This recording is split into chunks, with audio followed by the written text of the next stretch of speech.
الرجيم بسم الله الرحمن الرحيم شهر رمضان الذي أنزل فيه القرآن صدق الله العلي العظيم وصدق رسول النبي الكريم আল্লাহ পাকের দরবারে লাখুর শুকরিয়া যে মাওলাই কারীম আজও পর্যন্ত এই মুহূর্ত পর্যন্ত আপনাকে আমাকে হায়াতে রেখে সুস্থ শরীরে রোজা রাখার তৌফিক দান করছেন। শুকরিয়া দান সবাই বলে আলহামদুলিল্লাহ। ইতিমধ্যে অনেক মানুষ দুনিয়ার থেকে বিদায় হয়ে গেছে। এই রমজান মাসেও অনেক মানুষ দুনিয়ার থেকে বিদায় হয়ে গেছে। অনেক মানুষ অসুস্থ, আফসোস করতেছে, বিছানায় বসে কাতরাইতেছে, রোজা রাখতে পারি না। কিন্তু আল্লাহ পাক আপনাকে আমাকে রোজা রাখার তৌফিক দান করছে, বহুত বড় নেয়ামত। এই যে আজকে দিন চলে যাইতেছে 2022 সনের এপ্রিলের আজকে 10 তারিখ। এই 2022-এর এপ্রিলের 10 তারিখ আজকে কি বার? রবিবার। এই রবিবার আর কোনোদিন আসবে না, রবিবার আসবে, 2022 থাকবে না। রবিবার আসবে 2022-এর এপ্রিল, হয়তো বা রোজা থাকবে না। আবার 2022-এর এই রবিবার হয়তো 23-এ আসবে, আপনি আমি থাকবো না। এরকম চলে যাইতেছে প্রতিদিন সময় চলে যাইতেছে। নবী আলাইহিস সালাতু ওয়াস সালাম ফরমান, ওই হায়াত সবচেয়ে উত্তম হায়াত, যে হায়াত লম্বা হবে, দীর্ঘ হবে, নেকও বেশি হবে। ওই হায়াত নিকৃষ্ট হায়াত, যে হায়াত লম্বা হবে, গুনাহও বেশি হবে। কাজে আল্লাহর কাছে দোয়া করি, মাওলা হে আমাদেরকে নেক হায়াত দান করেন, গুনাহ থেকে বাঁচিয়ে থাকার তৌফিক দান করেন। কাজে আল্লাহ পাক আজও সুস্থ রেখেছেন, রোজা রাখার তৌফিক দান করছেন, আবার রোজা রাখার পরিবেশে আসার তৌফিক দান করছেন। কত মানুষ রোজা রাখে কিন্তু পরিবেশ নেই, চোখের গুনাহ থেকে বাঁচতে পারে না, কানের গুনাহ থেকে বাঁচতে পারে না, জবানের গুনাহ থেকে বাঁচতে পারে না, গুনাহ হয়েই যায়। কিন্তু আল্লাহ পাক এমন এক পরিবেশে রাখছেন, মনে হয় যেন জান্নাতি পরিবেশ। আপনারা যারা আছেন সবসময় তো ইবাদতের মধ্যেই আছেন, সবসময়। এমনি তো রোজার সময় প্রত্যেকটা শ্বাস নিঃশ্বাসের মধ্যে ইবাদত। রোজা তো সে সবে সাদেক থেকে শুরু, সূর্য অস্ত পর্যন্ত। এর মধ্যে এমন না যে ওই টাইমে আমি রোজা ছিলাম, এই টাইমে ছিলাম না, ব্যাপারটা এরকম না। সব সময় রোজা অবস্থায়, তার মানে সব সময় ইবাদত অবস্থায়। তাকবীরে তাহরিমাত থেকে শুরু করে সালাম ফিরে বাক পর্যন্ত মানুষ কিসের মধ্যে? নামাজের মধ্যে। শুরু তাকবীরে তাহরিমা, শেষ এই পুরো সময়টুকু আমার শুরু সুবহ সাদেক থেকে শেষ ইফতার পর্যন্ত, সূর্যাস্ত পর্যন্ত, এই পুরো সময়টুকু রোজার মধ্যে, ইবাদতের মধ্যে। আপনি ভাবিয়েন না আমি ইবাদত কখনোই খালি, যেহেতু আমি সবসময় ইবাদতের মধ্যেই আছি। কাজে ইবাদত আবেদ, ইবাদতের মধ্যে থাকাকালীন ইবাদতের বাহিরে কিছু করতে পারে না। কথাটা একেবারে ক্লিয়ার না? যেহেতু আমি ইবাদতের মধ্যেই, আর ইবাদতকারী ইবাদতের মধ্যে, ইবাদতের বাহিরে কিছু করতে পারে না। এর জন্য রোজার সময় যা রোজাবিহীন করা যায়, রোজার সময় তা করা যায় না। কিন্তু আমি তো ইবাদতের মধ্যেই আছি, সব সময়টুকু ইবাদতের মধ্যে। এমন না আমি 2 ঘন্টা ইবাদতের মধ্যে, 5 ঘন্টা ইবাদতে খালি, নামাজের মধ্যে আছি, নামাজ থেকে খালি, এরকম না। আমি পুরো সময়টুকু ইবাদতের মধ্যে আছি। এই জন্য সতর্ক থাকা চাই, খুব সতর্ক থাকা চাই আমি ইবাদতের মধ্যে। এর জন্য ঝগড়া না করি, আনা সয়াম, তর্ক না করি, আনা সয়াম, বেহুদা কাজ না করি, আনা সয়াম। আমার নবী কত সুন্দর শিক্ষা দিয়েছে। কেউ ঝগড়া করার জন্য আসে কি বলো? আনা সয়াম, ভাই আমি রোজাদার, তার মানে আমি ইবাদতের মধ্যে আছি। জি আমি তোমার সাথে ঝগড়া করার টাইম নেই, আমার সেই অবস্থা নেই, পরিস্থিতি নেই। এদের খেয়াল করা চাই। আমি ইবাদতের মধ্যে মগ্ন, ইবাদতের থেকে খালি না। তার মানে ইবাদতের মধ্যে প্রত্যেকটা নিঃশ্বাসের মধ্যে, শ্বাস নিঃশ্বাসের মধ্যে সওয়াব হয়, তা আমারও প্রত্যেকটা শ্বাস নিঃশ্বাসের মধ্যে কি সওয়াব হইতেছে, এটা খেয়াল রাখা চাই। তেলাওয়াত, জিকির, আজকার, ধ্যান, মুরাকাবা, দুরূদ শরীফ, ইস্তেগফার করতেই থাকি। আমি ইবাদতের মধ্যে মগ্ন। জানেন রোজাদারদেরকে আল্লাহ পাক কত মুহাব্বত করেন? এই রোজাদারদের মুখের ঘেরানটা পর্যন্ত আল্লাহর কাছে মিশক এবং আম্বারের চেয়ে বেশি দামি। কাজে আল্লাহ পাক সেই পরিবেশের মধ্যে, যে রোজা রাখার পরিবেশের প্রয়োজন, সেই পরিবেশ আল্লাহ পাক দান করছে। আর সবচেয়ে বড় কথা, আপনারা সবাই তালেবে ইলম, মান সালাকা তরিকান ইয়ালতামিসু ফিহি ইলমান সাখালাল্লাহু বিহি তরিকান ইলাল জান্নাহ। যে ব্যক্তি ইলম তলব করার জন্য, ইলম অন্বেষণ করার জন্য পথ চলে, আল্লাহ পাক রব্বুল আলামিন তার জন্য জান্নাতের পথকে সহজ করে দেন। আমরা এখানে আসছি বাড়ির থেকে, ঘরের থেকে, কি অর্জন করার জন্য? ইলম অর্জন করার জন্য, দ্বীন শিক্ষা গ্রহণ করার জন্য, দ্বীনের পথ চলার জন্য। কাজে আপনারা সবাই তালেবে ইলম, আর তালেবে ইলম সবচেয়ে দামি। وعن أبي هريرة رضي الله عنه قال قال رسول الله صلى الله عليه وسلم الدنيا ملعونة وملعون ما فيها إلا ذكر الله وما ولاه وعالما ومتعلما। তিরমিজির মধ্যে রওয়ায়াত আছে, দুনিয়া এবং দুনিয়ার মধ্যে যাহা কিছু আছে সবই অভিশপ্ত, কিন্তু চারটা জিনিস অভিশপ্ত না। কয়টা জিনিস? আল্লাহ পাকের জিকির, আল্লাহ পাকের জিকিরের নৈকট্য লাভ করে এমন জিনিস, আর তালেবে ইলম আও আলেমান আও মুতাআল্লিমান, যে ব্যক্তি আলেম এবং তোলাবা, আলেমের ছাত্র, ছাত্র এবং উস্তাদ, দ্বীনের উস্তাদ এবং দ্বীনের ছাত্র, কোরআনের উস্তাদ, কোরআনের ছাত্র, হাদিসের উস্তাদ, হাদিসের ছাত্র, এরা ধ্বংস না, এরা অভিশপ্ত না, এরা দামি। আর দুনিয়া মালউনাতুন ওয়া মালউনুন মা ফিহা ইল্লা যিকরুল্লাহ ওয়া মা ওয়ালাহু ওয়া আলিমান ওয়া মুতাআল্লিমান। কাজে আপনারা সবাই তালেবে ইলম, আপনারা অনেক দামি।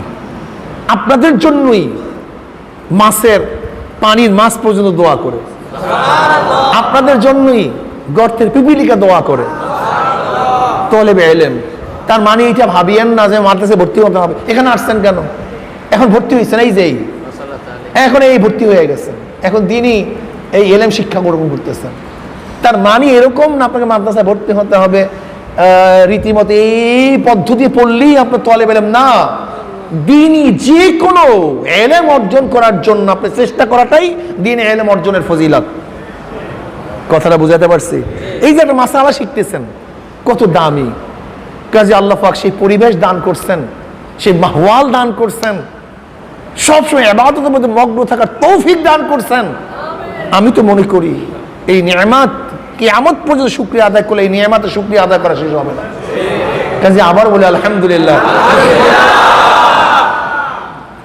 রমজান মাস অনেক দামি, আল্লাহ পাক কোরআন নাযিল করছেন জনাব মুহাম্মদ রাসূলুল্লাহ সাল্লাল্লাহু আলাইহি ওয়াসাল্লামের উপরে। জনাব মুহাম্মদ রাসূলুল্লাহ সাল্লাল্লাহু আলাইহি ওয়াসাল্লাম ওহী প্রাপ্তির আগে উত্তম উত্তম স্বপ্ন দেখতেন। আউয়ালু মা বুদিয়া বিহি রাসূলুল্লাহ সাল্লাল্লাহু আলাইহি ওয়াসাল্লাম মিনাল ওহী আর রুইয়া সালিহাতু ফিন নাওম, ঘুমের ঘরে উত্তম উত্তম স্বপ্ন দেখতেন। আর যা স্বপ্ন দেখতেন তাই প্রতিফলিত হইত, যা দেখতেন হুবাহু তাই বাস্তবতায় চলে আসতো। নবী আলাইহিস সালাতু ওয়াস সালাম স্বপ্ন দেখার পরে সুম্মা হুব্বিবা ইলাইহিল খালাউ, নবী আলাইহিস সালাতু ওয়াস সালামের উপরে নির্জনতা পছন্দ করে দেওয়া হলো। তার মানে হুব্বিবা ইলাইহিল খালাউ, নিজে পছন্দ করেন নাই, বরং আল্লাহ পাক রব্বুল আলামিন তার উপরে নির্জনতাকে প্রিয় করে দিয়েছেন। ভাল লাগে না, একা একা থাকতে মনে চায়, জনসমুদ্রে ভাল লাগে না, কোলাহল ভাল লাগে না। যার মধ্যে ইশক এবং মারিফাত চলে আসে তার এই কোলাহল ভাল লাগে না, একা একা থাকতে মনে চায়। আমি আগেই বলছি, ঈসা আলাইহিস সালাতু ওয়াস সালাম একদিন এক জায়গা থেকে রওনা করছেন, এক যুবক চিনে ফেলাইছে ইনি নবী ঈসা। বলতেছে, আল্লাহ নবী আমার জন্য একটু দোয়া করেন, আল্লাহ পাক যেন আমাকে এক অণু পরিমাণ আল্লাহ পাকের মুহাব্বত দান করেন। কয় অণু পরিমাণ? এক অণু পরিমাণ। নবী ঈসা বললেন, তুমি এক অণু পরিমাণ মুহাব্বত সহ্য করতে পারবে না, এক অণু মাওলার মুহাব্বত তুমি সহ্য করতে পারবে না। যুবক বলতেছে, তাহলে অর্ধেক আমাকে যেন আল্লাহ পাক তার মুহাব্বতের অর্ধ অণু আমাকে দান করেন। আল্লাহ নবী ঈসা আল্লাহর কাছে দোয়া করছে, আল্লাহ পাক কবুল করছেন। দোয়া কইরা নবী ঈসা আলাইহিস সালাতু ওয়াস সেখান থেকে চলে গেছেন। অনেকদিন পরে ওই রাস্তা থেকে যাওয়ার সময় তার খেয়ালে আসছে যে এই ছেলের জন্য, যুবকের জন্য আল্লাহ পাকের অর্ধ অণু মুহাব্বতের দোয়া করছিলাম, তার অবস্থাটা কি, সেই যুবকের অবস্থাটা কি। গ্রামে খুঁজতেছে, ভাই এখানে একটা যুবক ছিল না? বলে হ্যাঁ ছিল। সে কোথায়? শুধু 1 বছর আগে বের হয়ে গেছে ঘর থেকে, নেই। অনেক অনুসন্ধানের পরে তাকে পাচ্ছে না। ঈসা আলাইহিস সালাতু আল্লাহর কাছে দোয়া করছে, মাওলা হে, আমি সেই যুবকের সাথে সাক্ষাৎ করতে চাই, তুমি তার জায়গা দেখায় দাও, তার সন্ধান দিয়ে দাও। আল্লাহ পাক বলেন, যা অমুক পাহাড়ের মধ্যে সে আছে, সেখানে গিয়ে তার সাথে দেখা করো। নবী ঈসা আলাইহিস সালাতু সেখানে গেলেন, গিয়া দেখেন যুবক একটা পাথরের উপর দাঁড়িয়ে আসমানের দিকে তাকায় আছে, কি যেন ধ্যান করতেছে, চিন্তা করতেছে। নবী ঈসা আলাইহিস সালাতু ওয়াসসালাম সালাম করলেন, সালামের জবাব নেই। আবারও সালাম করলেন, সালামের জবাব নেই। বললেন নবী ঈসা আলাইহিস সালাতু ওয়াসসালাম, আমি আল্লাহর নবী ঈসা, তুমি সালামের জবাব দাও না কেন? কোনো ভ্রুক্ষেপ নেই। এবার আল্লাহ পাক রব্বুল আলামিন নবী ঈসা আলাইহিস সালাতু ওয়াসসালামকে ওহী নাযিল করলেন, ঈসা, যার কলবের মধ্যে আমার অর্ধ অণু মুহাব্বত ঢুকছে, সে আমি ব্যতীত অন্য কাউকে চিনে না, অন্য কাউকে চিনতে পারে না। ঈসা, আমি আমার জাতে পাকের কসম খেয়ে বলতেছি, যদি ওকে করদ দিয়েও চিনিয়া ফেলাও, সে অনুভব করতে পারবে না। সুম্মা হুব্বিবা ইলাইহিল খালাউ, নবী আলাইহিস সালাতু ওয়াস সালাম একা একা থাকতে পছন্দ করতেছেন। তিনি চলে গেলেন হেরা গুহার মধ্যে, সেখানে গিয়ে ইবাদতের মধ্যে মগ্ন, ইবাদত করতেছেন, ইবাদত করতেছেন। তাআব্বুদুল লায়ালি, কয়েক রাত্র ইবাদত করতেছেন, রাত্র দিন। এখান থেকে চিল্লা কাশি, এই যে চিল্লা কাশি না, 40 দিন চিল্লা, এই চিল্লা হলো কোন এক জায়গায় মুরাকাবার মধ্যে মগ্ন থাকা, ধ্যানের মধ্যে লিপ্ত থাকা, এখান থেকে চিল্লা কাশি। চুপচাপ ধ্যান করা, খেয়াল করা, মুরাকাবা করা, আমাকে কে বানাইলো, কেন বানাইলো, কি অবস্থা, মাওলা পাকের কুদরত নিয়ে চিন্তা করা।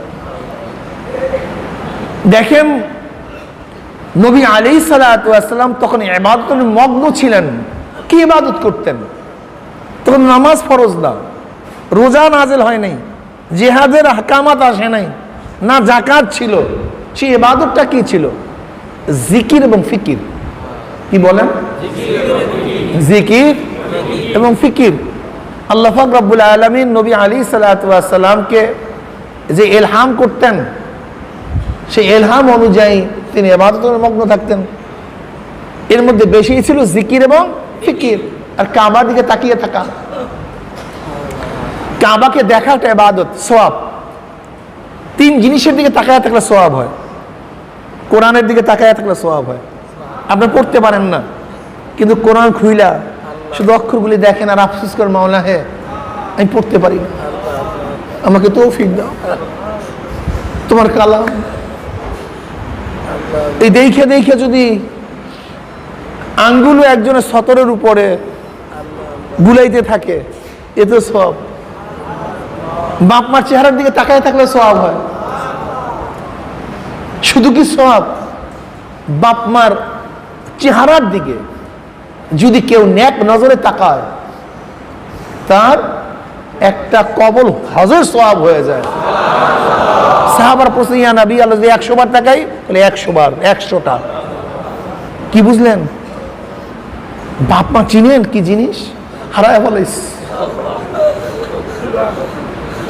দেখেন নবী আলাইহিস সালাতু ওয়াস সালামের ওই মাশহুর হাদিস, নবী আলাইহিস সালাতু ওয়াস সালাম মিম্বারে উঠলেন, হাদিস জানেন আপনারা? বলেন আমিন। দ্বিতীয় পাও রাখলেন, বলেন আমিন। তৃতীয় পাও রাখলেন, বললেন আমিন। সাহাবায়ে কেরাম রিদওয়ানুল্লাহি তাআলা আলাইহিম আজমাইন প্রশ্ন করলেন, ইয়া নবী আল্লাহ, আপনি এরকম করলেন কেন? আপনি এরকম করেন না। বলে, আমি যখন প্রথম পাও রাখলাম, জিবরিল আমার কাছে আসছে, আসিয়া বলে, ইয়া নবী আল্লাহ, ইয়া রাসূলুল্লাহ, যারা আপনার নাম শোনার পরে, হয়তো বা আমার চেঞ্জ হতে পারে, যারা আপনার নাম শোনার পরে আপনার উপর দুরূদ পড়লো না, তাদের উপর আল্লাহ পাক লাআনত। আমি বললাম আমিন। এই নবী আলাইহিস সালাতু নাম শোনার পরে দুরূদ পড়া ওয়াজিব। জীবনে একবার দুরূদ পড়া ফরজ, জীবনে একবার দুরূদ পড়া ফরজ। মাজলিসে প্রথম নবী আলাইহিস সালাতু ওয়াস সালামের নাম শোনার পরে দুরূদ পড়া ওয়াজিব। এই যে মাজলিসে প্রথম বসছেন, নবী আলাইহিস সালাতু ওয়াস সালাম নাম শুনছেন, নাম পড়ছি বা শুনছি, তখন দুরূদ পড়া প্রথম মাজলিসে ওয়াজিব। নামাজের মধ্যে দুরূদ পড়া সুন্নাত। একই মাজলিসে নবী আলাইহিস সালাতু ওয়াস সালামের উপরে বারবার দুরূদ পড়া মুস্তাহাব। যেমন এই মাজলিস পরিবর্তন করি না। মাজলিস বুঝেন তো? মাজলিস মানে কি? অবস্থা, বসা না, অবস্থা। দাঁড়ায় আছেন, পরিবর্তন না হওয়ার পর্যন্ত এটা মাজলিস। শুয়ে আছেন, আপনার জায়গা চেঞ্জ করা রাখ পর্যন্ত এটা মাজলিস। বসা আছেন, এটা চেঞ্জ না করা পর্যন্ত মাজলিস। মাজলিস মানি বসা না, অবস্থা। যেই অবস্থা আছেন, যেমন আমি এখানে আছি, এটা মাজলিস।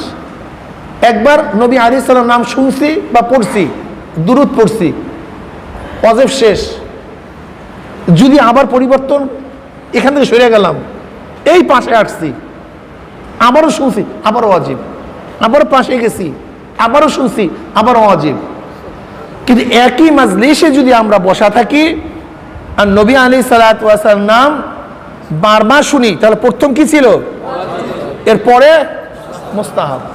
কিন্তু ইমামে তোহাবি রহমাতুল্লাহ আলাইহি বলেন, ইমামে তোহাবি রহমাতুল্লাহ আলাইহি বলেন, নবী আলাইহিস সালাতু ওয়াস সালাম নাম যতবার শুনবে ততবারই তার উপরে দুরূদ পড়া ওয়াজিব, ততবারই।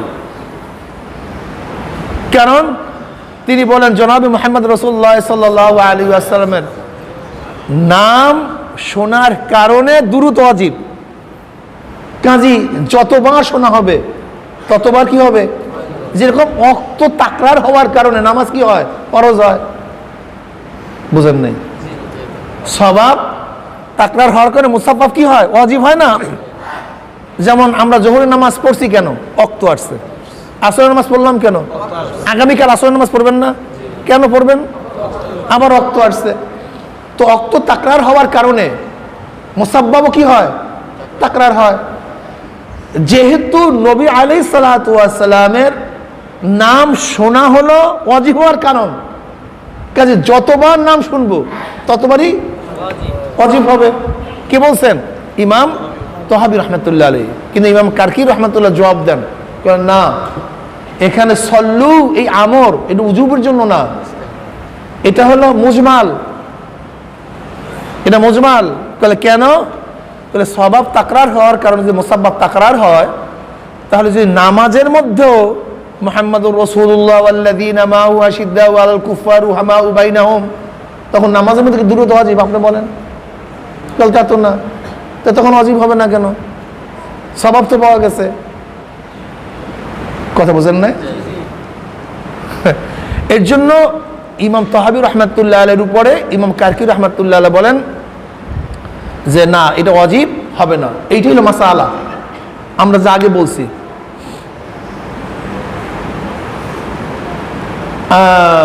আল আমরুল মুতলাক লা ইউজিবু তাকরারা ওয়ালা ইয়াহতামিলুহু। আল আমরুল মুতলাক লা ইউজিবু তাকরারা ওয়ালা ইয়াহতামিলুহু। আমরে মুতলাক সে তাকরারকে ওয়াজিব করে না এবং ইহতিমালও রাখে না। তো এখানে সল্লুর আমরা মুতলাক, কাজে ওয়াজিব কি করে না? বারবার তাকরারকে লাজেম করে না। যাই হোক, সেটা ভিন্ন মাসালা। কিন্তু ইমাম তহাবী রহমতুল্লাহ আলাইহি তো বলছেন যে বারবার নাম শোনার পরে দুরূদ পড়া কি কাজী, এটা আমাদের ফতুয়া না, কিন্তু আমাদের উচিত বারবার দুরূদ পড়া। এই ব্যাপারে যেন আমরা অলসতা না করি, খুব খেয়াল রাখি। তারপর আল্লাহ পাকের লানত। নবী আলাইহিস সালাতু ওয়াস সালাম দ্বিতীয় পাও রাখলেন, বললেন আমিন। বললে আমাকে জিবরাইল বলল, যারা বাপ মাকে পাইল অথবা তাদের মধ্য থেকে একজনকে পাইল কিন্তু তাদেরকে খেদমত করে সন্তুষ্ট করে নিজেকে জাহান্নাম থেকে বাঁচাইতে পারলো না, তাদের উপর আল্লাহ পাকের লানত। আমি বললাম আমিন। এরপরে তিনি কি বললেন, যারা রমজান মাস পাইল, রমজান মাস পাওয়ার পরে ইবাদত বন্দেগী ইস্তেগফার পড়িয়া নিজেকে জাহান্নাম থেকে বাঁচাইতে পারলো না, তাদের উপর আল্লাহ পাকের লানত। আমি বললাম কি আমিন। দেখছেন বাপ মা কি জিনিস? এটা জান্নাতের একটা টুকরা। জান্নাতে যাওয়ার কারণ বাপ মা অথবা একজন, বাবা হোক মা হোক, খেদমত করা চাই, বহুত বড় নিয়ামত, বেয়াদবি না করা চাই। নবী আলাইহিস সালাতু ওয়াস সালাম কি বলছেন, ওয়া ইন যালামাকা ওয়া ইন যালামাকা ওয়া ইন যালামাকা, বাপ মা যদি জুলুমও করে তারপরও খারাপ ব্যবহার করা যাবে না। কথা বুঝছেন? মারাত্মক মারাত্মক। এর জন্য বাপ মার সাথে খুবই ভালো ব্যবহার করা চাই, উত্তম ব্যবহার করা চাই, বেয়াদবি করা চাই। বাপ মা এরকম আচরণ না করা, আমার সাথে এরকম করছে না, আল্লাহ না করুক, যদি আমার সাথে খারাপ ব্যবহার করছে এরকম বের হলে আপনার ইমানের খতরা হয়ে যাবে। আগেই বলছি না যে বাপ মা অবস্থা কি জানেন? সুবহানাল্লাহি ওয়া বিহামদিহি সুবহানাল্লাহ আযীম। বনি ইসরাইলের দরবেশ, বনি ইসরাইলের দরবেশ নাম মনে আছে তো? কি? জুরাইস। বনি ইসরাইল দরবেশ জুরাইস খুব আবেদ ছিলেন, অনেক বড় আবেদ। ইবাদতের মধ্যে মগ্ন থাকতেন, 24 ঘন্টা ইবাদতের মধ্যে মগ্ন থাকতেন। ঝুপড়ির মধ্যে হুজরা ছিল, ছোট্ট একটা ঝুপড়ি, সেই হুজরার মধ্যে ইবাদতে মগ্ন থাকতেন। তার মা আসে, জুরাইস এদিকে আসো, ডাকস, কিন্তু নামাজরত অবস্থায় ছিলেন, সারা দেন নেই। মা বরদোয়া করছে, আল্লাহ যেন কোনো কুলটা মহিলার দ্বারা তোকে অপমান করায়। দেরি নেই, একটা ডাইরেক্ট কবুল হয়ে গেছে। জুরাইজের মতো আবেদ দরবেশ যে সবসময় ইবাদতের মধ্যেই মগ্ন থাকতো, কিন্তু হয়তো তার মা এত বড় দরবেশ এ কথা হাদিসে আসে নেই, কিন্তু মা বলছে আল্লাহ যেন তোকে বিপদে ফেলাইয়া দেয়, কোনো কুলটা মহিলার দ্বারা পরীক্ষা করাইয়া নেয়, আমার কথা সারা দেশ নেই, কাম শেষ, ডাইরেক্ট। এক মহিলা বের হয়েছে, কোন এক কৃষকের সাথে সে অপকর্মে লিপ্ত হয়ে গেছে। লিপ্ত হওয়ার পর সে গর্ভধারণ করছে। ওই সময় এই খারাপ কাজ গর্হিত ছিল, সবার কাছে ঘৃণিত ছিল, এখনো ঘৃণিত, ওই সময় আরো মারাত্মক ঘৃণিত ছিল। রাজা বাদশাহ অ্যারেস্ট করছে তাকে, তুই গর্ভবতী হইলি কেন? তুই তো বিবাহই করস নাই, বিবাহ বসস নাই, কোথা থেকে বাদশাহ আসছে? মহিলা বলছে ওই জুরাইস পাদ্রী আমার সাথে খারাপ ব্যবহার করছে, জুরাইস পাদ্রী। এখন কি অবস্থা? বাদশাহ সৈন্য পাঠায় দিয়েছে, দরবেশই করে, ধর ওকে ধরে নিয়ে আস।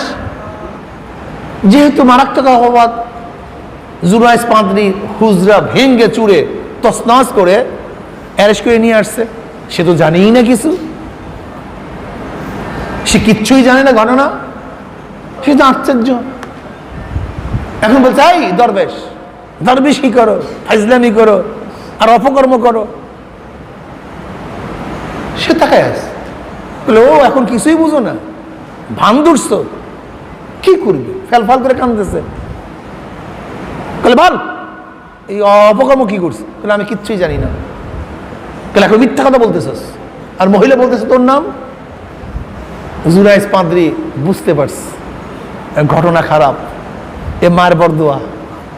এখন বাদশার কাছে বলতেছে আমাকে একটু ইজাজত দিবেন, আমি মায়ের কাছে যাওয়ার কি ইজাজত দিবেন?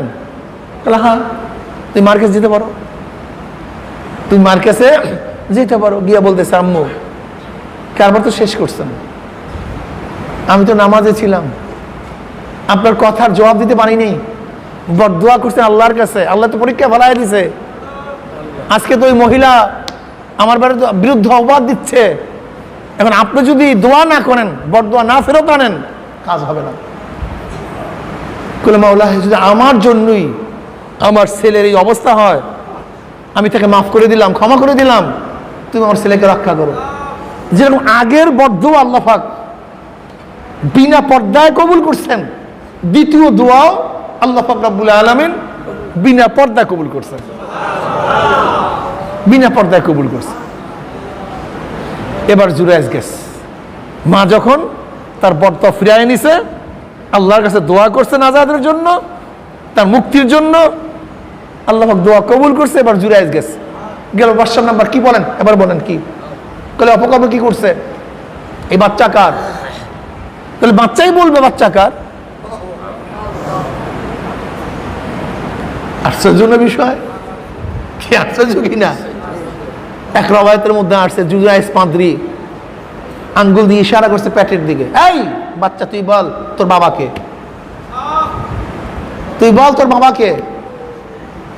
অমনি গর্ভের থেকে আওয়াজ আসছে, আমার বাবা অমুক কৃষক, আমার বাবা অমুক কৃষক। এক রাওয়ায়াত।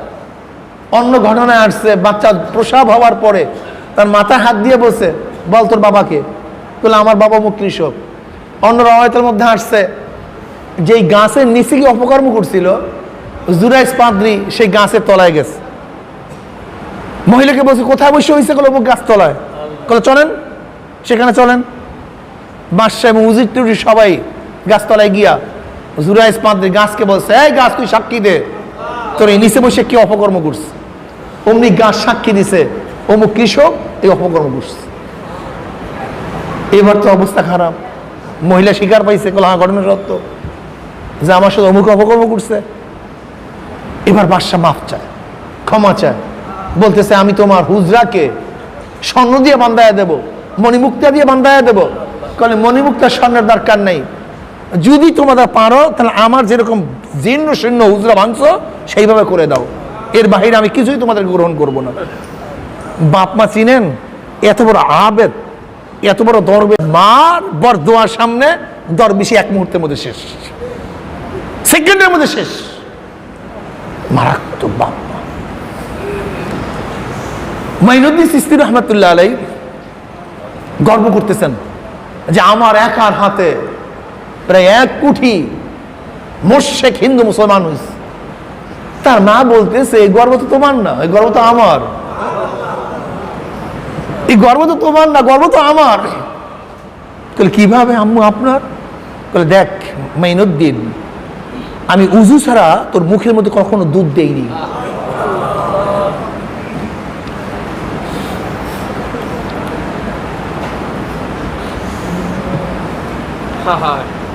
আমি উজু ছাড়া তোকে খাওয়াইনি। এর জন্য আমি আমার পর্দার মা বোনদেরকে বলবো, আমার মা বোনেরা, আমার নবী আলাইহিস সালাতু ওয়াস সালামকে আমেনার গর্ভে আসার কারণ কি ছিল? আমেনা এক পুত পবিত্রা, অনেক পুত পবিত্রা মহিলা ছিলেন, অনেক পুত পবিত্রা মহিলা ছিলেন। যাই হোক, মাইনুদ্দিন চিশতি রহমাতুল্লাহ আলাইহি,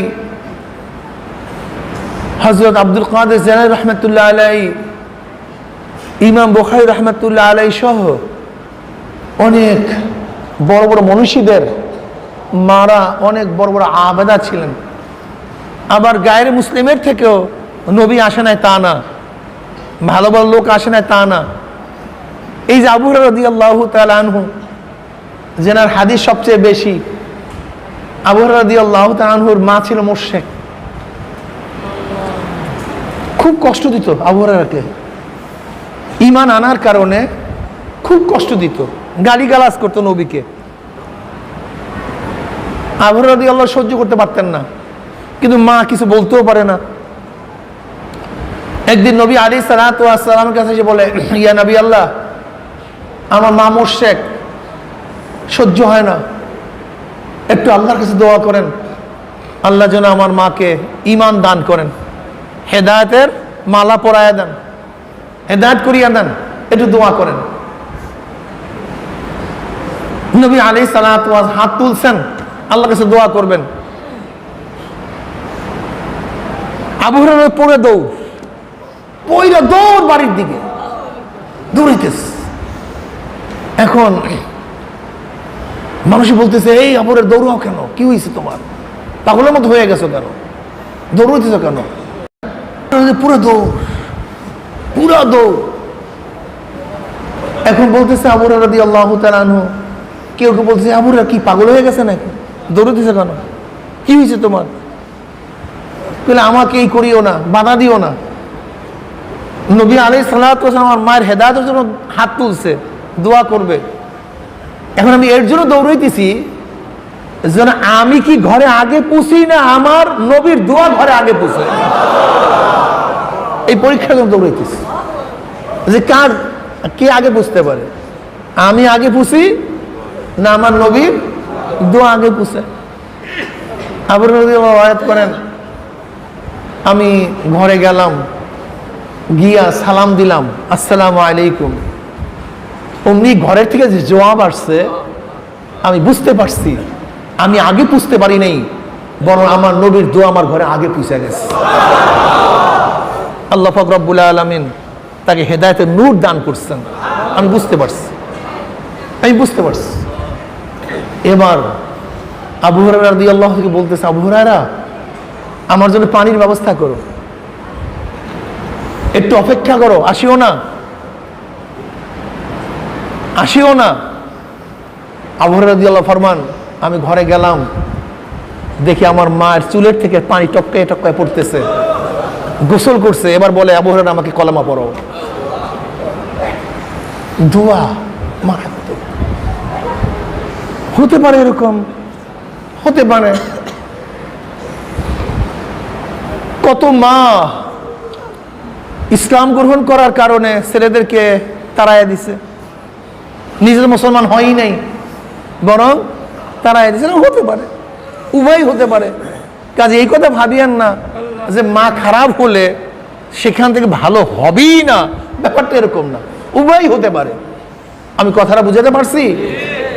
আবার ধারণা খারাপ করিয়েন না যে আমার মা হয়তো বা দিনদার না, কাজে আমি মনে হয় দিনদার হতে পারবো না, এই ওয়াসওয়াসা না আসে। আবার এই ওয়াসওয়াসা না আসে। হেদায়েতের মালিক আল্লাহ, হেদায়েতের মালিক আল্লাহ, আল্লাহ পাক হেদায়েত দিয়ে দিতে পারেন যে কোনো মূল্যে।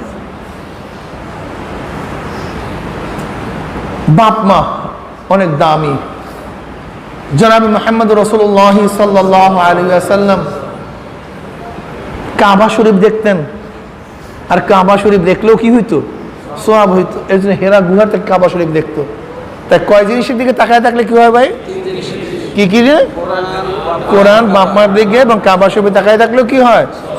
উলামায়ে কিরামদের চেহারার দিকে তাকায় থাকলে সওয়াব, নেককারদের দিকে, এতেও সওয়াব আছে।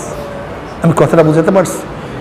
যাই হোক, জনাব মুহাম্মদ রাসূলুল্লাহ সাল্লাল্লাহু আলাইহি ওয়াসাল্লাম সেখানে ইবাদতে মগ্ন ছিলেন। হঠাৎ জিবরাইল আলাইহিস সালাতু আসছেন, আয়েশা বলছে, ইকরা পড়ো, ইকরা পড়ো। তিনি কি বলেন? মা আনা বিকারিয়ান, আমি পড়তে যাই না, আমি পড়তে পারতেছি না, আমার জবান চলে না, আমার জবান চলে না, আমি পড়তে পারি না। ফাখাযানি ফাগাত্তানি, জিবরিল আলাইহিস সালাতু ওয়াস সালাম নবী আলাইহিস ধরলেন, চাপ মারছেন। কি মারছেন? চাপ মারছেন, চাপ। ফারুসালানি, আমাকে ছেড়ে দিছেন। বলে ইকরা, আমি আবার বললাম মা আনা বিকারি, আমি পড়তে পারি না। আবারও ধরলেন, আবারও চাপ মারলেন। হাত্তা বালাগা মিন্নিল জুহদু, এমন ভাবে চাপ মারছেন যে আমার মধ্যে কষ্ট ঢুকে গেছে। এত কষ্ট, শেষ দরজায় কষ্ট পুষে গেছে। আবারও ধরলেন, আবারও চাপ মারলেন, বললেন ইকরা, পড়ো। আমি বললাম আমি পড়তে পারি না। এরকম 3 বার ধরলেন, 3 বার চাপ মারছেন, এরপর ছেড়ে দিয়েছেন। এরপর চতুর্থবার বলে ইকরা, ইকরা বিসমি রাব্বিকাল্লাযী খলাক, খলাকাল ইনসানা মিন আলাক। পড়া শুরু হয়ে গেছে, পড়া শুরু হয়ে গেছে। জিবরিল আলাইহিস সালাতু ওয়াস চাপের কারণে লাকাদ খাশিতু আলা নাফসি, আমার আশঙ্কা হচ্ছে আমি ধ্বংস হয়ে যাব।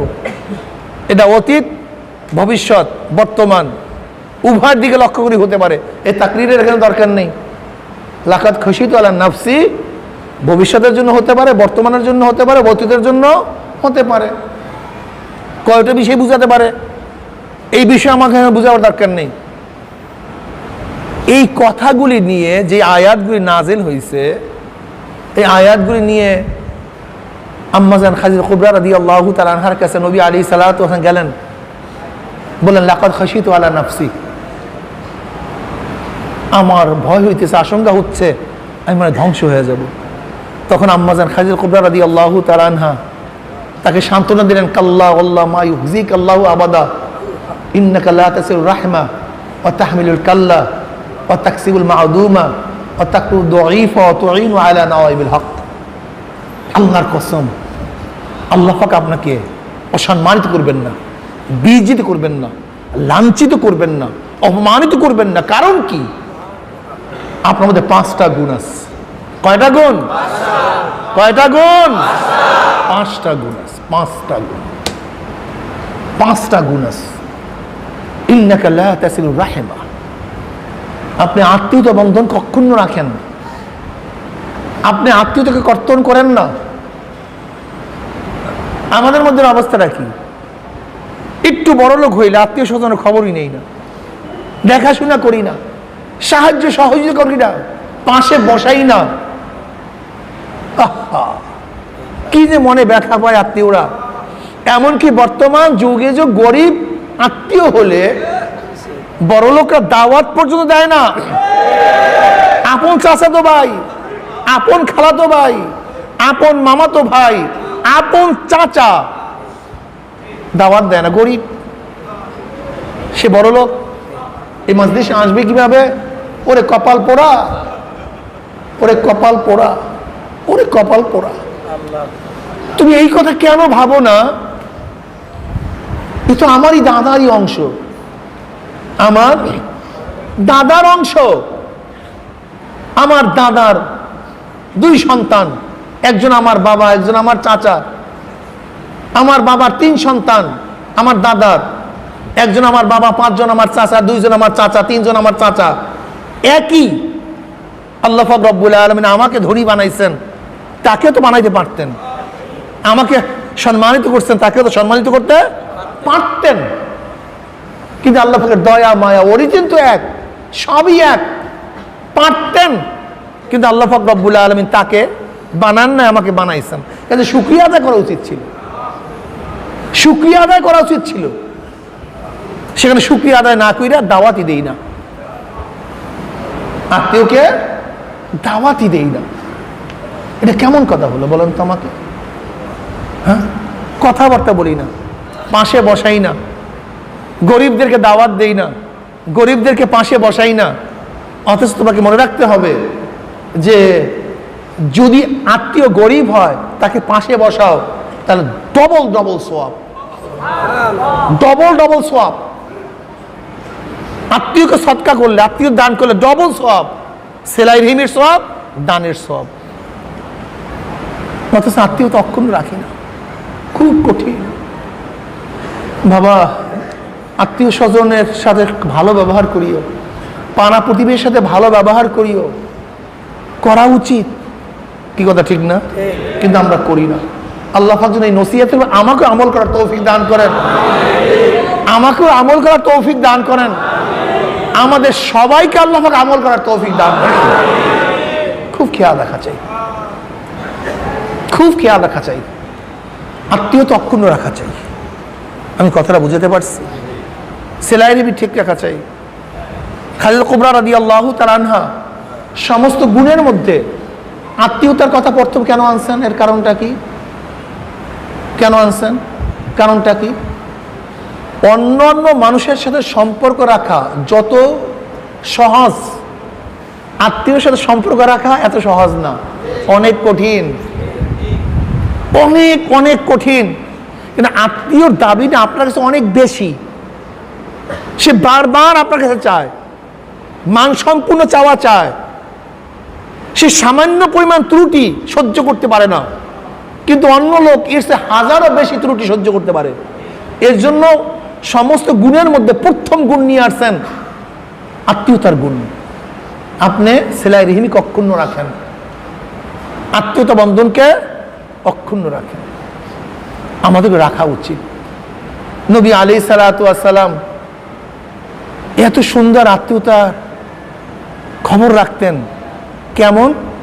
এমন কি হালিমা সাদিয়া রাদিয়াল্লাহু তাআলা আনহার যে আগের ঘরে তার যে বাচ্চা ছিল, তার দুধ ভাই, নবী আলাইহিস সালাতু ওয়াস সালামের দুধ ভাই, তার ব্যাপারও তিনি ছোটবেলায় সতর্ক থাকতেন।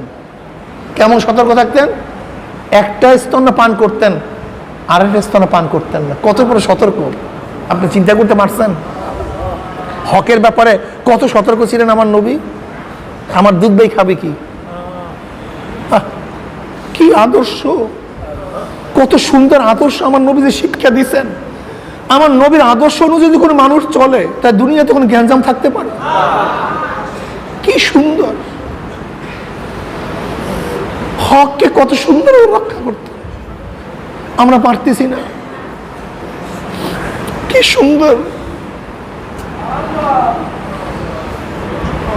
এক হাদিসের মধ্যে দেখলাম নবী আলাইহিস সালাতু বললেন, আমি কিয়ামতের ময়দানে আমার বাপ মা আবু তালেব আমার দুধ ভাইয়ের জন্য আমি সুপারিশ করব।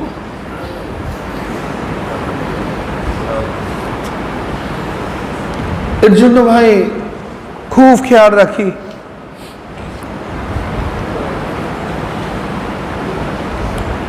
আখলাক, আমার নবীর আখলাক এত সুন্দর আখলাক, আমরা আখলাকে হইতে পারলাম না, চরিত্রটাই গঠন করতে পারলাম না। মিথ্যা কথা বলি, ওয়াদা খেলাফ করি, ধোঁকাবাজি করি, অথচ তোমার আমার নবী ওয়াদা খেলাফ করতেন না, ওয়াদা খেলাফই করতেন না। এক ইহুদির সাথে আমার নবীর লেনদেন ছিল, এক ইহুদির সাথে। নবী আলাইহিস সালাতু ওয়াস সালাম বললেন, ইহুদি আপনি এখানে বসেন, আমি আসি। আপনি এখানে বসেন, আপনি এখানে থাকেন, আমি আসি। ইহুদি চলে গেছে। মুসলমানের সাথে সম্পর্ক না, কিন্তু লেনদেনটা কার সাথে? কে বলছে বসতে এখানে? ইহুদি। মুসলমান না, মুমিন না, খুব ভালো মতো বুঝেন। মুসলমান না, মুমিন না, নামাজি না, মুশরিক, সবচেয়ে বড় বড় দুশমন ইসলামের। গায়রুল মাগযুবি আলাইহিম ওয়ালাদ-দালিন। এই মাগযুব, মাগযুব কারা? ইহুদি। সেই ইহুদির সাথে লেনদেন। বলে আপনি এখানে বসেন, আমি আসতেছি। ইহুদি চলে গেছে, ভুলে গেছে কথা, মনে নেই। আমার নবী 1 ঘন্টা অপেক্ষা করে, আসে না। 1 দুপুর আসে না, সন্ধ্যা হয়ে গেছে, আসে না। রাত চলে গেছে, আসে না। পরের দিন না, নাই, রাত্রেও নাই। 3 দিন, 3 দিন পর্যন্ত আমার নবী ওই জায়গায় বসা। 3 দিন। 3 দিন পরে ইহুদির মনে আসছে, আমি তো মুহাম্মদ সাল্লাল্লাহু আলাইহি ওয়াসাল্লাম বসায় রাখছি, তার অবস্থাটা কি? তার অবস্থাটা কি? আসছে, আইসা দেখে আমার নবী সেখানেই আস। আমার নবী দেখার পরে বললেন, তুমি আমাকে এত কষ্ট দিচ্ছ, তাহলে আপনি এখানে বসা, এখনো এখানে বসা। আমি তো বলছি তুমি আসো, আমি এখানে আসি। যদি আইসা না পাও, আমার ওয়াদা খারাপ হয়ে যাবে, আমার ওয়াদা নষ্ট হয়ে যাবে। এক ইহুদির সাথে ওয়াদা নষ্ট না হয় 3 দিন পর্যন্ত একই জায়গায় বসা। আর আমরা মুখটাকে কি মনে করি বলেন তো? এদিকে কি মনে করি বলেন তো? এই মুখটাকে কি বানাইছি আমরা?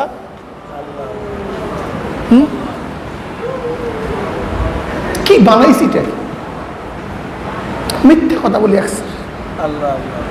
একসাথে মিথ্যা কথা বলি, ওয়াদা খেলাপ করি, ছয় সাতুরি করি। এটা কি আখলাক আমাদের? এটা কি আমার চরিত্র? মুসলমানদের সাথে এখন লেনদেন করতে চায় না, মুসলমানদের সাথে লেনদেন করতে চায় না, কেন? ওয়াদা খেলাপ করে, মিথ্যা কথা বলে, 2 নাম্বারই করে। এটা মুসলমানের চরিত্র না, এটা মুসলমানের চরিত্র না। মুসলমান মিথ্যা বলে না, ওয়াদা খেলাপ করে না। ভাইও, যদি একজনকে ওয়াদা দাও, যদি না পারো আগেই বলো, আগেই বলো আমি পারলাম না। মনে করবে সে রাগ করবে, রাগ করুক, রাগ করুক, থাপ্পড় দেখ, তবে তো শেষ। কিন্তু যদি ওয়াদা খেলাপ করো, তোমার ঘৃণা করবে, তোমার হারাম কবিরা গুনাহ হবে, তোমার মধ্যে মুনাফিকের আলামত চলে আসবে। ইজা ওয়াদা খলাফা, তোমার মধ্যে আলামতে মুনাফিক চলে আসবে, মুনাফিকের আলামত চলে আসবে। তুমি বলো তাকে, ভাই পারলাম না, আমাকে মাফ করেন, আমি কি করব? তোমার অসহায়ত্ব তাকে পেশ করো, তোমার মাযুরাত তাকে পেশ করো। তবে আশা করা যায় ইনশাআল্লাহ তুমি ইখলাসের সাথে যদি মাযুরাত পেশ করো, তাহলে আশা করা যায় সে ব্যক্তির কলব নরম হবে, তোমাকে মাফ করবে। আমি মাযুর, আমি পারতেছি না, আমাকে সময় দেন। কিন্তু তুমি কথাই বলবা না, টেলিফোন উঠাবা না, এটা কেমন কথা হলো? এটা কেমন কথা হলো? এটা হয় না। আমি চরমনা মুজাহিদদেরকে বলবো, চরমনা মুজাহিদরা, আমাদের মধ্যে নামাজ আছে, জিকির আছে, পাগড়ি আছে, লম্বা জামা আছে, লেকিন কি নাই? আখলাক নেই, চরিত্র নেই। আখলাক নেই, চরিত্র নেই, এটা আমাদের মধ্যে নাই। এটা আমাদের গঠন করতে হবে, এই চরিত্র গঠন করতে হবে। চরিত্র গঠন করা ছাড়া হবে না। আমি কথাটা বুঝাতে পারছি? চরিত্র গঠন করা ছাড়া হবে না। আখলাকি হই, চরিত্র গঠন করি, মিথ্যা না বলি, ওয়াদা খেলাপ না করি, চুরি না করি।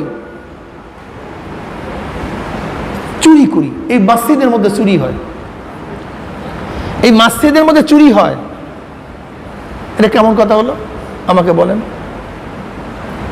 মোবাইল চুরি হয়, টাকা চুরি হয়, এখানে তো সবকিছু ওপেন থাকবে, চুরি করবো কেন? আমরা চুরি করি, এটা না করি, কোনো অবস্থাতেই না করি। আমি কথাটা বুঝতে পারছি? ভাই খুব খেয়াল রাখা চাই, খুব খেয়াল রাখা চাই। এখানে আসছি তরবিয়াতের মধ্যে আখলাক গঠন করার জন্য। অনেক মুজাহিদ মাদ্রাসার টাকা দেয় না, কেন? কারণটা কি? আমি হারাম খাবো কেন? ইজা ওয়াকাত লুকমাতু মিনাল হারামে ফি বাতনি ইবনে আদম লানাহু কুল্লু মালাকিন ফিস সামাই ওয়াল আরদ মা দামাত তিলকাল লুকমাতু ফি বাতনিহি ওয়া ইন মাতা আলা তিলকাল হালা ফামাওয়াহু জাহান্নাম। এক লুকমা হারাম যদি এক লুকমা হারাম যদি পেটের মধ্যে ঢুকে, আসমান এবং জমিনের সমস্ত ফেরেশতা তার লানত বর্ষণ করতে থাকে, যদি এই অবস্থায় মারা যায়, তার ঠিকানা কোথায়? জাহান্নাম। খুব কঠিন। আমি হারাম খাবো না। যে রক্ত এবং গোশত তৈরি হবে হারামের দ্বারা, সে যত বড় দরবেশ হোক, যত বড় আবেদ হোক, যত বড় নামাজি হোক, তার জায়গা কোথায়? আমি হারাম খান কিভাবে? হারাম খাই কিভাবে? আবু বকর সিদ্দিক রাদিয়াল্লাহু তাআলা আনহু, তার এক গোলাম ছিল। আবু বকর সিদ্দিক রাদিয়াল্লাহু তাআলা এক গোলাম ছিল। সেই গোলাম জাহিলি যুগে জাদু টোনা দিয়া তদবির করত, আর জাদু টোনা দিয়ে তদবির করা সম্পূর্ণ হারাম। তা যেহেতু সে মুসলমান হয়ে গেছে, এখন হালাল রুজি কামাই করে, আবু বকর সিদ্দিক রাদিয়াল্লাহু তাআলাকে কামাই করে না খাওয়ায়, কিন্তু প্রতিদিন আনার পরে তিনি প্রশ্ন করেন কিভাবে কামাই করছে, এই কামাই করার পদ্ধতি কি? তিনি বলেন এইভাবে হালাল পন্থায় কামাই করছে, সে খায়। এরকম প্রতিদিন আনে, প্রতিদিন জিজ্ঞাসা করে, প্রতিদিন খায়, কোনো অসুবিধা নেই। একদিন ক্ষুধার্ত, যেহেতু মোমেন, সে কামাইও করে হালাল পদ্ধতিতে, প্রতিদিন জিজ্ঞাসা করে। একদিন খাজুর নিয়ে আসছে, তিনি ক্ষুধার্ত অবস্থায় খাজুর খেয়ে ফেলছেন। খেয়ে ফেলার পরে এখন গোলাম প্রশ্ন করতেছে, হযরত আপনি তো প্রতিদিন জিজ্ঞাসা করেন যে কিভাবে কামাই করে, আজকে জিজ্ঞাসা করলেন না? বলে হ্যাঁ, আমার তো জিজ্ঞাসা করা উচিত ছিল, যেহেতু তুমি প্রতিদিনই হালাল পন্থাই কামাই করো, এর জন্য জিজ্ঞাসা করিনি, ক্ষুধার্ত অবস্থায় খেয়ে ফেলছি, বলো কিভাবে কামাই করছে। কেন হযরত, আমি জাহিরি যুগে জানু টোটা দিয়ে তার তদবির করছিলাম, সেই তদবিরে একজন ব্যক্তি ভালো হয়ে গেছিল, তার সাথে আজকে দেখা, সে আমাকে সেই তদবিরের বিনিময়ে এই খানা দিছে। ইন্না লিল্লাহ ইন্না লিল্লাহ, তো সম্পূর্ণ হারাম। তুমি আমাকে কি করছো? খাইছো তো, আমাকে শেষ করছো, আমাকে শেষ করছো। এবার গলার মধ্যে আঙ্গুল ঢাকানো শুরু করছে, বমি করার জন্য। ক্ষুধার্ত অবস্থা, পেটের মধ্যে চলে গেছে, বমিও হয় না, চেষ্টা করতেছে, চক্ষু বের হয়ে যাইতেছে। এখন সবাই বলতেছে, হযরত আপনি না যাই নিয়ে খাইছেন, এরপর চেষ্টা করছেন, সাধনা করছেন, আল্লাহ তো মাফ করে দিবে। বলেন না, এই খাদ্য আমার পেটের মধ্যে হজম হওয়ার আগে আমি যদি মারাও যাই তাহলে মুক্তি পেয়ে যাব। কারণ নবী আলাইহিস সালাম বলছেন যে এই গোশত এবং রক্ত তৈয়ার হবে হারাম মালের দ্বারা, তার জায়গা জান্নাতে হবে না। কাজী আমার রক্ত এবং গোশত এই মালের দ্বারা তৈয়ার হওয়ার আগে যদি মারা যায় তাহলে কমপক্ষে আমি জাহান্নাম থেকে নাজাত পেয়ে যাব। কি বুঝলেন তাকওয়ার অবস্থা?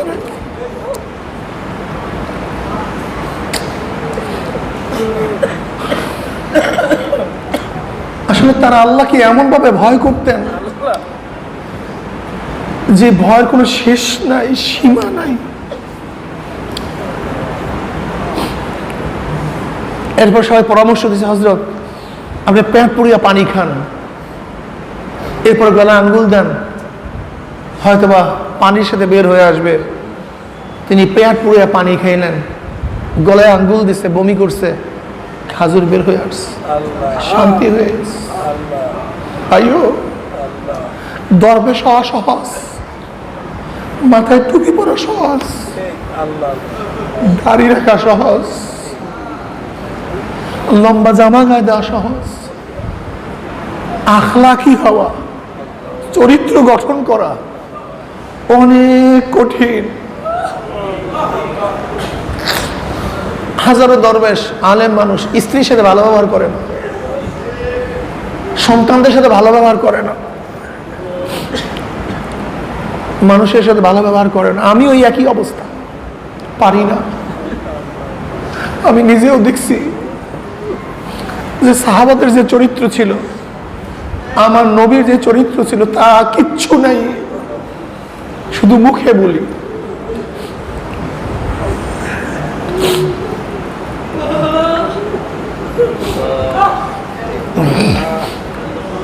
তাহলে বলি কেন? সবসময় মনের মধ্যে ধারণা করি, ভাবলে যেই কথাগুলি বলি সেই চরিত্র আমাকেও চরিত্রবান করে দাও।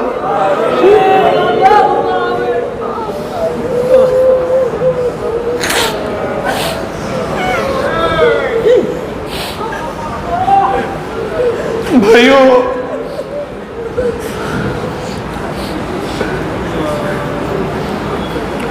ইন্নাকা লাআলা খুলুকিন আযীম, আমার নবী তো সবচেয়ে উত্তম চরিত্রবান ছিল। আমি একবার ওমানে গেলাম রাত্রে,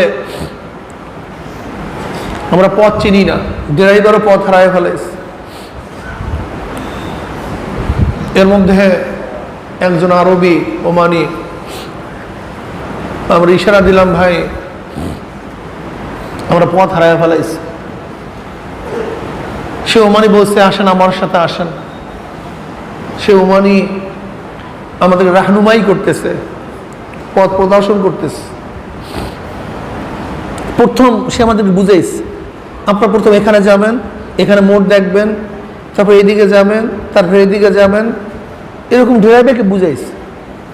বুঝাবার পরেও দেখা যায় ওমানের মধ্যে ইতমিনান আসে নাই, মনে হয় বোঝে নাই।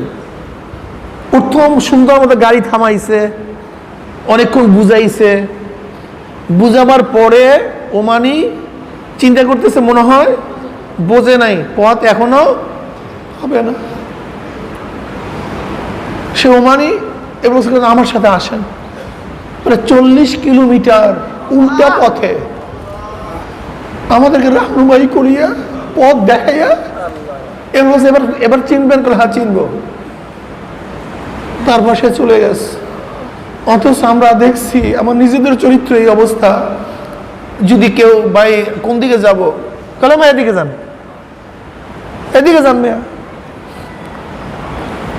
কি আজীব চরিত্র, কোথায় আখলাক, কোথায়? যদি তখন তাহলে মানুষ কত সুন্দর একটা ব্যবহার পাইতো, ইতমিনান হইতো। কিন্তু না, এই চরিত্র আমাদের মধ্যে নাই। আমি যা দেখছি আমাদের মুসলমানদের চরিত্র কি যে অভাব। এই যে আমরা আলেমরা, বহুত বড় মুহাদ্দিস, বড় বড় মুফতি, কিন্তু চরিত্র গীবাত, শিকায়েত, গালি গুলাস, কলফটা, মানুষের উপরে ধারণা, এত বদ ধারণা, এত বদগুমানি, এত গীবাত, এত শিকায়েত। অথচ বিশাল জাননেওয়ালা, আখলাক নেই। যাবেন মুসাফা করার জন্য, মুসাফা করবে না। আলেমরা যদি একটু কোনো উপরে ওঠে, তাদের অবস্থা যে কত মারাত্মক, যা চিন্তাও করা যায় না। সাধারণ মানুষের সাথে কথা বলি না, আমরা বসি না। অথচ নবী আলাইহিস সালাতু ওয়াস সালামের সিরাত সম্পর্কে, চরিত্র সম্পর্কে আমরা বারবার আলোচনা করি। আমার নবী যখন সাহাবাদের মাঝে বসা থাকতেন, কে নবী কে সাহাবী পার্থক্য করা যাইত না, একই সাথে খাইতেন, একই সাথে কাজ করতেন। আমি দেখছি আখলাকের, চরিত্র অনেক অভাব, মুরুওয়াত নেই। এর জন্য আমরা মুজাহিদদেরকে বলবো, আখলাকি হই ভাই, চরিত্র গঠন করি, চরিত্র গঠন করি। আমার আদব, আমার তবিয়াত, আমার আখলাক, আমার চলাফেরা, ইকরামুল মুসলিমিন, খেদমতে খালক আমাদের থাকবে। আমি মনে করবো আমি একজন আল্লাহ পাকের মাখলুক, সব আল্লাহ পাকের মাখলুক। আমি যেন মাখলুককে সেবা করতে পারি, খেদমত করতে পারি, মুমিনদেরকে সেবা করতে পারি, খেদমত করতে পারি, আমার দ্বারা যেন কেউ কষ্ট না পায়, খুব খেয়াল রাখি। কথা ঠিক আছে ভাই? এরকম যদি আখলাকি হয়ে যায়, তাহলে এই বিশ্ব আবারও মুসলমানরা শাসন করবে। মুসলমানরা ধ্বংস হওয়ার একমাত্র কারণ আখলাক, অন্য কোনো কারণ না, অন্য কোনো কারণ না, একমাত্র কারণ আখলাক। চরিত্র নাই, চরিত্র শেষ হয়ে গেছে, একেবারে ধ্বংস হয়ে গেছে। একমাত্র ধ্বংসের কারণ আখলাক। কাজে আখলাকই হই, চরিত্রবান হই। জনাবে মুহাম্মদ রাসূলুল্লাহ সাল্লাল্লাহু আলাইহি ওয়াসাল্লাম কত সুন্দর আখলাকি ছিলেন। আবু হুরায়রা রাদিয়াল্লাহু তাআলা আনহু ফরমান, আমি ক্ষুধার্ত, পেটে ক্ষুধা, মসজিদের বাইরে নামলাম,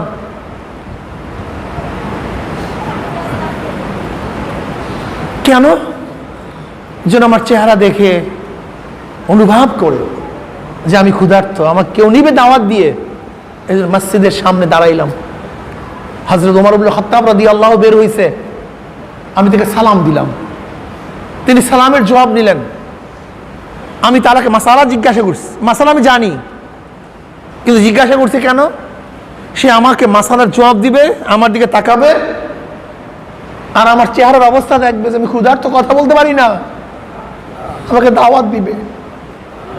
এই কারণে মাসালা জিজ্ঞাসা করছে, মাসালা আমি জানি।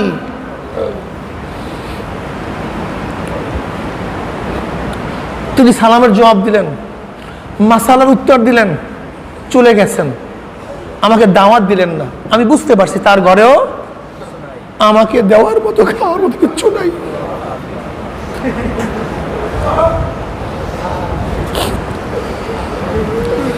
এরপর আবু বকর সিদ্দিক রাদিয়াল্লাহু বের হইছে, আমি তাকে সালাম দিছি, তিনি সালামের জবাব দিয়েছেন। একই উদ্দেশ্যে মাসালা জিজ্ঞাসা করছে, আমাকে দাওয়াত দিবে, ক্ষুধা নিবারণ করব। তিনি আমার সালামের জবাব দিয়েছেন, মাসালার উত্তর দিয়েছেন, তিনিও চলে গেছেন, কিন্তু আমাকে দাওয়াত দেন নেই। আমি বুঝতে পারছি তার ঘরেও কিছু নেই।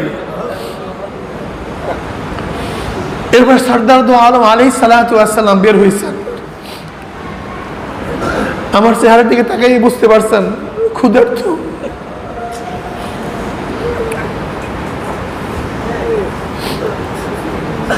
আমাকে দেখেই বলছেন, ঘরের দিকে আওয়াজ দিয়ে বলছেন, এই ঘরে কি কিছু আছে খাওয়ার মতো? আবার রাদিয়াল্লাহু ফরমান, নবী আলাইহিস সালাতু ওয়াস সালাম যখন বলছেন ঘরে কিছু আছে, ঘরের থেকে আওয়াজ আসছে, এক পেয়ালা দুধ আছে।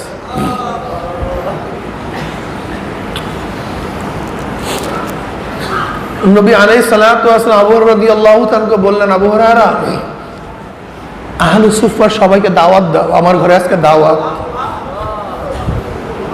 আবু হুরায়রা চিন্তা করলেন, মাত্র এক পেয়ালা দুধ আমার জন্যই যথেষ্ট না।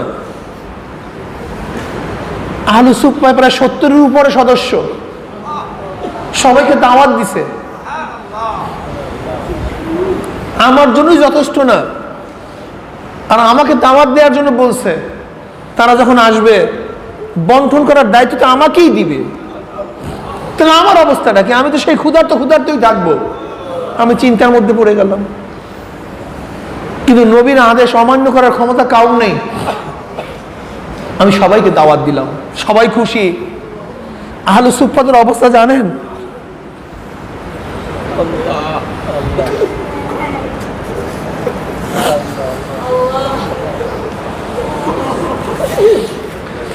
আহলে সুফফার সদস্যদের অবস্থা এরকম, একজনের পরিপূর্ণ কাপড় ছিল না,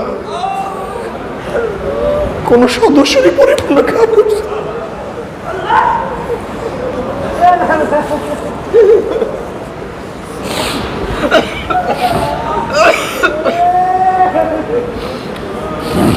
তারা সবসময় ইবাদতের মধ্যে মগ্ন থাকতেন। তাদের খাওয়া পড়ার দায়িত্ব আমার নবীর উপরে বর্তাইত, নবীর উপরে ছিল। আমার নবী তাদের খাওয়া দাওয়ার দায়িত্ব পালন করতেন। নবীর কাছে হাদিয়া আসতো, সেই হাদিয়ার থেকে তাদেরকে খাওয়াইতো। যেহেতু অনেক সময় ক্ষুধার্ত অবস্থায় কাটাইত, নবীর ঘরের দাওয়াত, সবাই খুশি। আবু হুরায়রা রাদিয়াল্লাহু ফরমান, তখন সংখ্যা 70-এর উপরে, সবাই বসছে। নবী আলাইহিস সালাতু ওয়াস সালাম দুধের পেয়ালা নিয়ে আসছেন। আবু হুরায়রা রাদিয়াল্লাহু ফরমান, আমার ধারণা অনুযায়ী নবী আলাইহিস সালাতু ওয়াস সালাম আমাকেই বলেন, আবু হুরায়রা বন্টন করো। আমি বন্টন করা শুরু করলাম। একজন সাহাবীর কাছে নিয়ে গেছে, তিনি পেয়ালা থেকে দুধ পান করছে, পেট পুরোয়া দুধ পান করছে। আবু হুরায়রা রাদিয়াল্লাহু ফরমান, ওই সত্তার কসম যার কুত্রের হাতের মধ্যে আমার জীবন, সাহাবী পেট পুরোয়া পেয়ালার থেকে দুধ পান করছে, কিন্তু এক ফোঁটা দুধও পেয়ালা থেকে কমে নেই। আমার কাছে পেয়ালা ফেরত দিয়েছে, আমি পেয়ালা নিলাম। দ্বিতীয় ব্যক্তির কাছে গেছি, তিনি সেখান থেকে দুধ পান করছে, পেট পুরো দুধ পান করছে, কিন্তু এক ফোঁটা দুধও কমে নেই। তৃতীয় ব্যক্তির কাছে গেছে, সেও দুধ পান করছে, পেট পুরো দুধ পান করছে, এক ফোঁটা দুধও কমে নেই। এরকম করতে করতে সমস্ত সদস্যদেরকে দুধ পান করাইস, দুধ কমে নেই। এবার নবী আলাইহিস সালাম বললেন, আবু হুরায়রা দুধ পান করো। ক্ষুধার্ত অবস্থা, এক চুমুকি পেট পুড়ে ফেলাইছি। এবার আবু রাদিয়াল্লাহু তাআলাকে নবী আলাইহিস সালাতু ওয়াস সালাম বললেন, আবু হুরায়রা আমি পেয়ালা ফেরত দিলাম, কিন্তু তিনি বললেন আমারও পান করো। আমি বললাম, ইয়া নবী আল্লাহ, পেটে তো জায়গা নাই, তাহলে আবারও পান করো। আমি আবারও পান করলাম, পেয়ালা ফেরত দিলাম। নবী আলাইহিস সালাম বললেন, ইয়া আবু হুরায়রা আবারও পান করো। আমি বলি, ইয়া নবী আল্লাহ, জায়গা তো নাই, তাহলে আবারও পান করো। বুখারীর মধ্যে রওয়ায়াত আসছে, আবু হুরায়রা বলেন আমার পেট উঁচা হয়ে গেছে। পেট এরকম পেট পুরো এত খাইতেন না, উঁচা হয়ে গেছে।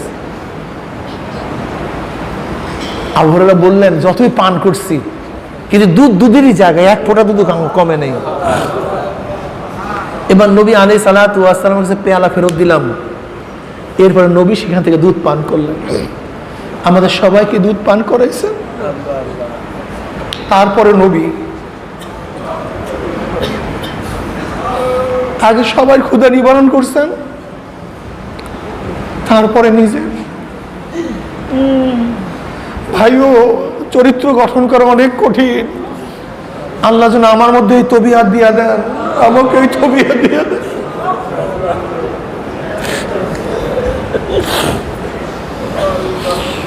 এই জন্য যারা নেতা আছেন, দায়িত্বশীল আছেন, আপনারা যাদেরকে নেতৃত্ব দিচ্ছেন, সব সময় অধীনস্থদের দিকে আগে খেয়াল রাখবেন, তারপরে নিজে।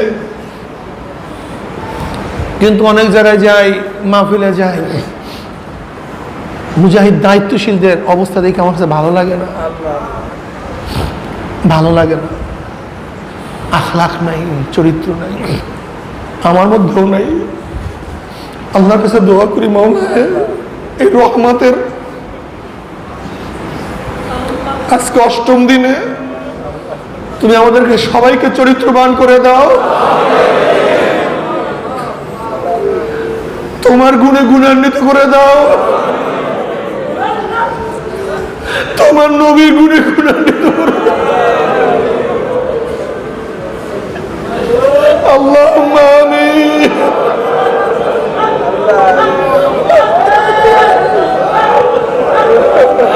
আল্লাহুম্মা আমিন। আল্লাহ তুমি মাফ করে দাও, ক্ষমা করে দাও। আল্লাহ ক্ষমা করে দাও, আল্লাহ ক্ষমা করে দাও। গুনাহ করছি, ক্ষমা করে দাও। গুনাহ করছি, মাফ করিয়া দাও। গুনাহ থেকে বাঁচিয়া থাকার তৌফিক দিয়া দাও। আল্লাহ তোমার গুণে গুণান্বিত করে দাও, তোমার নবীর গুণে গুণান্বিত করে দাও। আল্লাহ যেই কথাগুলি বলছে তার উপর আমল করার তৌফিক দিয়ে দাও।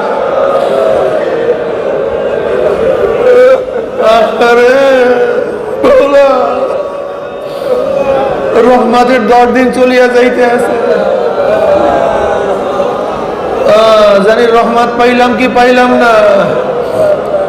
আল্লাহ জানি রহমত পাইলাম কি পাইলাম না। আল্লাহ জানি রহমত পাইলাম কি পাইলাম না। আল্লাহ গোটা দুনিয়ার উপর রহমত নাযিল করো। আল্লাহ গোটা দুনিয়ার উপর রহমত নাযিল করো। গোটা মখলুকাতের উপর রহমত নাযিল করো। গোটা মুসলমানদের উপর রহমত নাযিল করো। গোটা মুমিনদের উপর রহমত নাযিল করো। আমাদের আওলাদদের উপর রহমত নাযিল করো। পরিবার পরিজনের উপর রহমত নাযিল করো। মাওলা আমাদের ভাতিজা আহমদ অসুস্থ, সেবায় কামিলা দান করো। আমার মেজ ভাই অসুস্থ, সেবায় কামিলা আজম নসিব করো। আমাদের পরিবারে অনেকেই অসুস্থ, পরিপূর্ণ সুস্থ করে দাও। স্বামী পরিবার সুস্থ করে দাও। আমাদের আওলাদদেরকে তোমার খাস গোলাম বান্দা হিসেবে কবুল করে নাও। আল্লাহ এখানে যারা আছি সবার খাস রহমত নাযিল করো। আল্লাহ যতদিন জিন্দা ইসলামকে জিন্দা রাখিও। যখন শেষ ডাক দেবে ইমানের সাথে ডাক দিও। মাওলা রে যতদিন জিন্দা রাখবে ইসলামকে জিন্দা রাখিও। যখন শেষ ডাক দেবে ইমানের সাথে ডাক দিও। আল্লাহ গুনাহ তো মাফ না করে ডাক দিও না।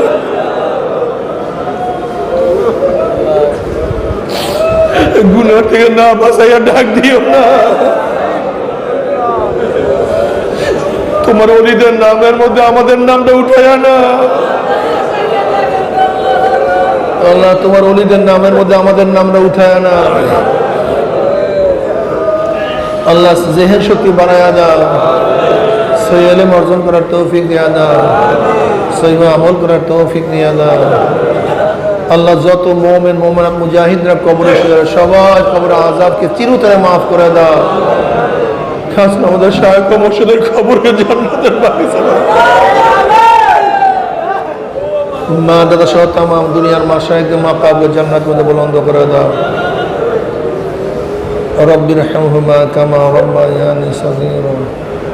وصلى الله تعالى على خير خلق محمد وآله وصحبه وأزواجه وأتباعه أجمعين وارحمنا برحمتك.